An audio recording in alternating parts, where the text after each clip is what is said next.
Once upon a time, in the bustling city of Ligos, there lived a young boy named Adeleke. He lived happily with his parents, surrounded by love and laughter. But one terrible day, tragedy struck. Adeleke's parents were involved in a horrific car accident. The news came like a dark cloud over his world. Both his mother and father had died in the crash. Adeleke cried and cried until his eyes were sore. He couldn't believe they were gone. The house felt empty. The laughter, the hugs, the warm meals, all had vanished. He sat by the window for hours, hoping somehow they would return. But they never did. After the funeral in the village, Adeleke's grandmother, Mama Ireti, wept bitterly. Her son, Adeleke's father, had been her only child, and now Adeleke was her only grandchild. "My son," she said gently, holding his small hands, "you are not alone. You have me. You will stay here in the village with me, and I promise I will try my best to provide for you." So Adeleke began a new life in the quiet village with Mama Ireti. The village was peaceful, filled with green trees, chirping birds, and soft winds that whispered through the night. It was nothing like Ligos, where cars zoomed by and lights blinked late into the night. Here the stars were bright and the nights were calm. At first, Adeleke struggled. He missed his parents dearly. He missed his friends and his school in the city. But Mama Ireti was patient and kind. Every night she sat with him under the moonlight and told him stories to soothe his heart. Though she had no money to enroll Adeleke in school, Mama Ireti worked tirelessly. She labored on people's farms, fetched water, and even gathered firewood for the villagers, doing anything she could to earn money and take care of her grandson. She wanted to ensure that he lacked nothing and could return to school. As time passed, she also taught Adeleke how to farm, fetch water, and cook simple meals. Slowly, the village began to feel less strange to him. He started to smile again. Soon he was enrolled in the village school. He began to make new friends both in school and in the village. One day, something painful happened. Adeleke was punished in school for not paying his school fees. He walked home with tears streaming down his cheeks, his heart heavy with shame and sadness. When Mama Ireti saw him crying, her heart broke into pieces. "Oh, my son, what happened? Why are you crying?" she asked anxiously, rushing to hold him close. "I was punished by a teacher for not paying my school fees," he sobbed, struggling to speak through his tears. Mama Ireti began to cry too. She hugged him tightly and rocked him gently. "I'm so sorry, my child," she said softly. "I have been saving up for your school fees. With time, I will complete it. You will pay soon, I promise." Then her eyes filled with anger and sadness. "But that teacher had no right to punish my grandson like that. Tomorrow, I will follow you to school. I will plead with your teachers to give me more time and to never treat you like that again." The next morning, Mama Ireti wore her best wrapper and tied her headscarf tightly. They walked quietly to the school. When they arrived, she went straight to the teachers, and to everyone's surprise, she knelt down in front of them. "Please," she said with tears in her eyes, "do not punish my grandson again. I am trying my best. I will pay the fees soon. Just give me a little more time." The teachers were moved. They had never seen such a thing. They rushed to her side, gently lifting her up. "No, Mama, please get up," they said in unison. "We didn't know how hard things were for you.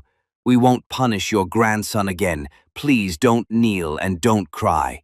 They led her to a bench and offered her water. One of the teachers stood up and said, "From today, Adeleke will not be punished for fees again. He is a good boy." Mama Ireti wiped her eyes and thanked them. Adeleke looked at her with new eyes. his heart full of love, respect, and deep admiration. After several years of hard work and dedication, Adeleke completed his secondary education. It was a proud moment for both him and Mama Ireti, but it also brought new worries. One evening, as they sat outside their home, Mama Ireti spoke gently.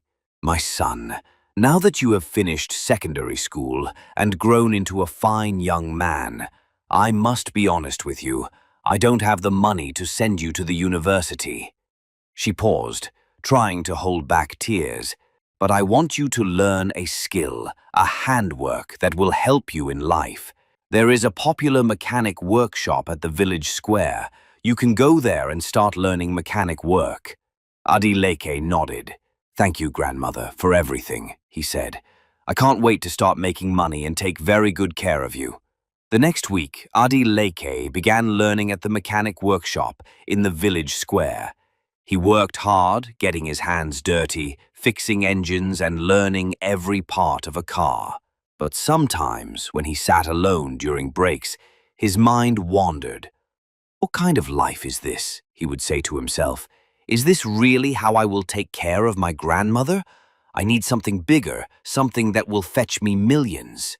One hot afternoon, a shiny black car rolled into the workshop. It was a luxury car, nothing like the old cars they usually repaired. A wealthy man stepped out, dressed in fine clothes and smelling of expensive perfume. The other apprentices stared in awe, but Adeleke saw something else, a chance.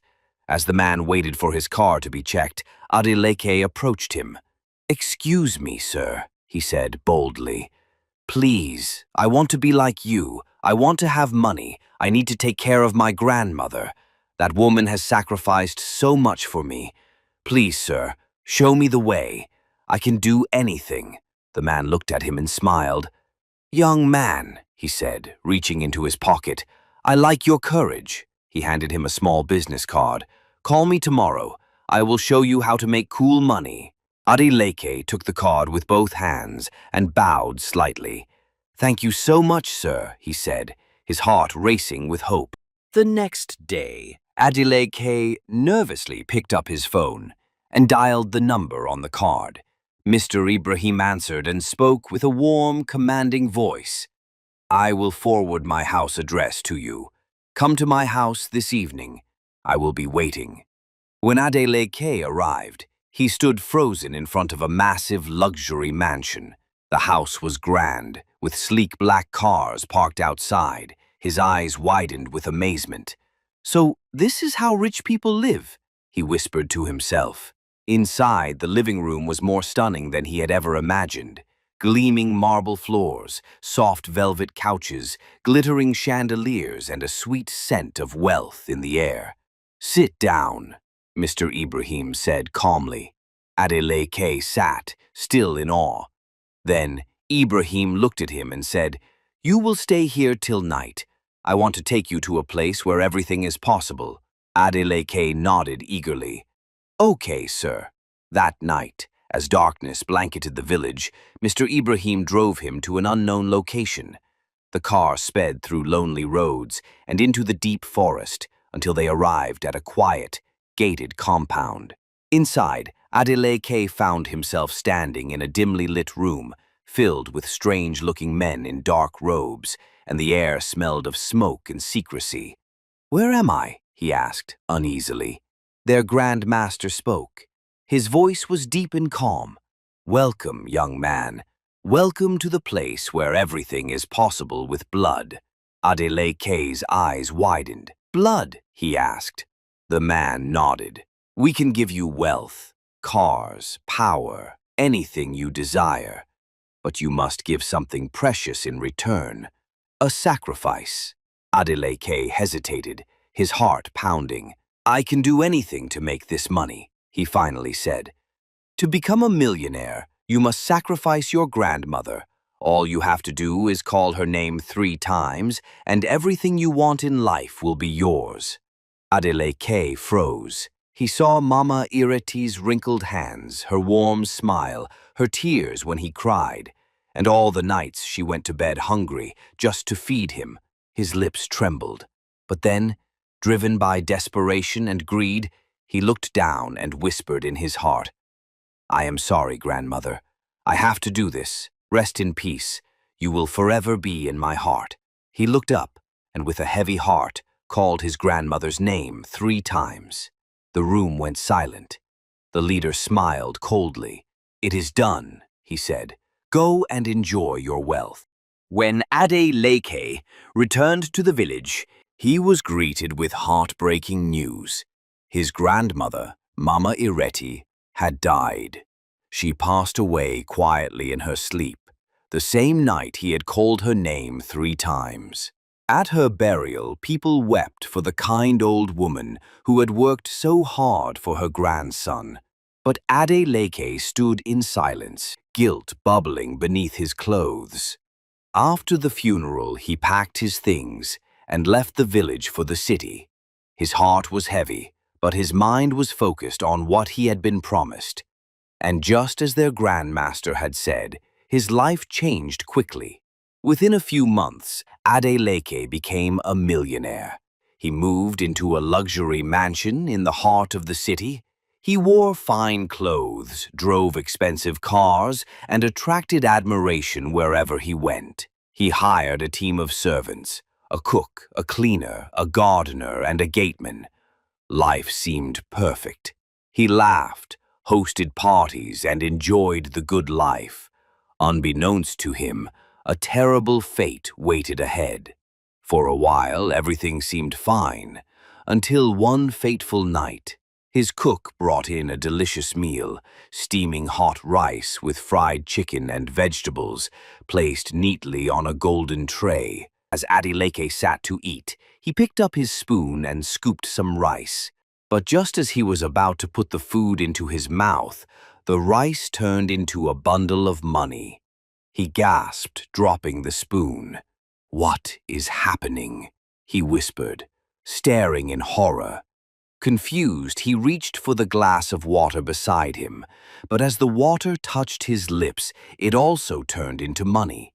Fear gripped him. He tried to eat again, then a fruit. But everything, every single thing he tried to eat or drink, turned into bundles of cash. He was afraid, panting in terror. "This is strange. This is not what I asked for," he muttered, pacing the room. Hungry, weak, and frightened, Adeleke went to bed with an empty stomach that night, surrounded by wealth but starving. And so began the haunting consequences of the sacrifice he thought was a path to freedom. The next morning he woke up, feeling weak and dizzy. His stomach grumbled loudly. He immediately called out to his cook, "Bring me breakfast, quickly!" Soon, a steaming tray of breakfast with a glass of fresh juice was placed before him. He licked his lips hungrily and reached for the food. But just like the night before, everything turned into bundles of money the moment he touched them.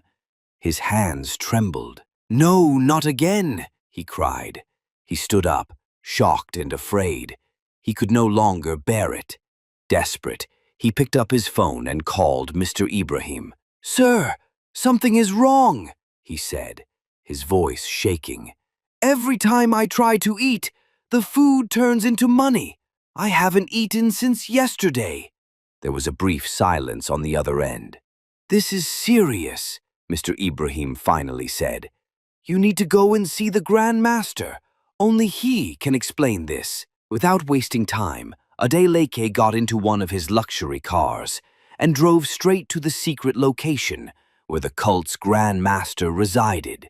Inside the dark chamber, filled with incense and the low hum of chanting, he fell to his knees before the Grand Master.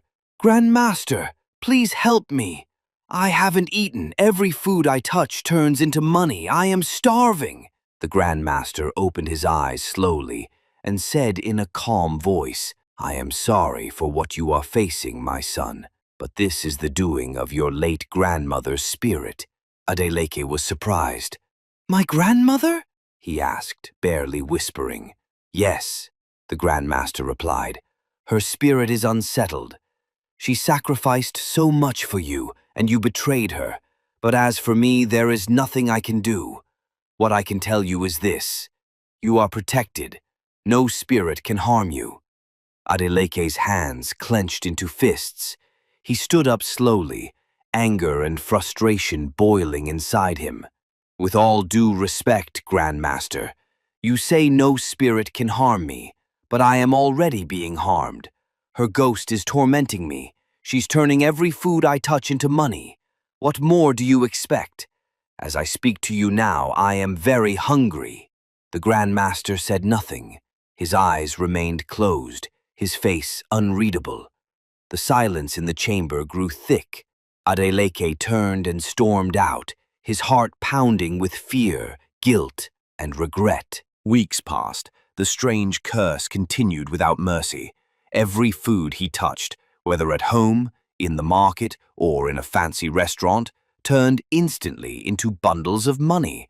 Fried rice, yam, soup, even plain water, all became cold, lifeless Naira notes the moment they touched his hands or lips.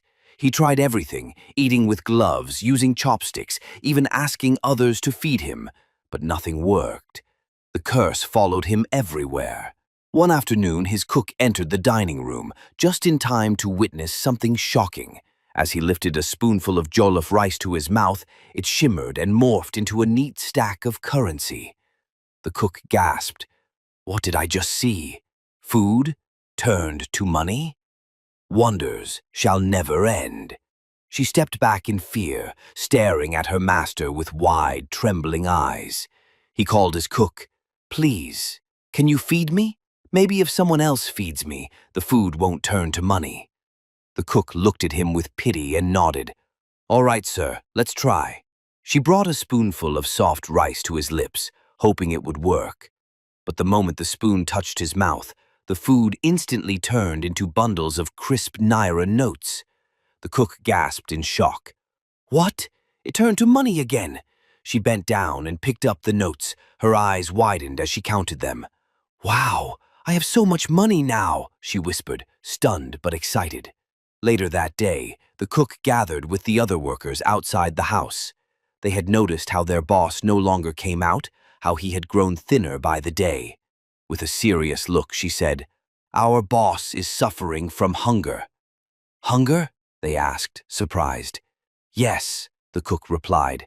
"For weeks now, any food he touches turns into money.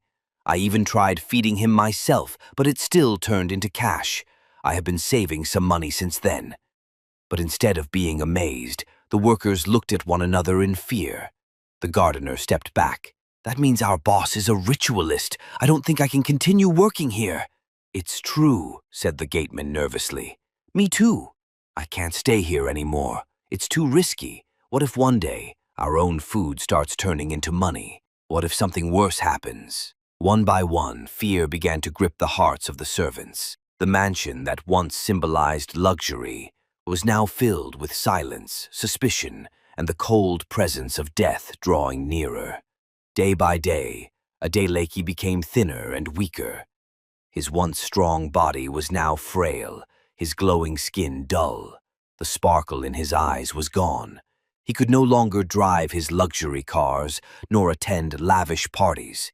His designer clothes hung loose on his bony frame. He spent most of his time lying in bed, groaning in pain. He was dying slowly and painfully of hunger, as fear spread through the mansion. One by one, the workers packed their bags and left. The gardener, the gateman, even the cleaner, all fled, unwilling to stay a moment longer in the house of a man they now believed was a ritualist. But the cook stayed behind. Despite everything, she remained loyal, not because of love or duty, but because she saw something no one else did: opportunity. Each time she attempted to feed her boss, the food turned into money, and though her master groaned in hunger, she quietly gathered the bundles, putting them in her bag. "God has remembered me," she often whispered to herself. "He is blessing me through this curse." Days passed. Adeleke grew weaker and thinner. He barely moved, barely spoke. The cook tried again and again to feed him, but his lips never tasted food again. His strength left him like the sun disappearing behind a cloud. Then, one fateful morning, the mansion was silent. No groans, no coughing, no cries for food. The cook entered his room and found him lying still, cold and lifeless. He was dead.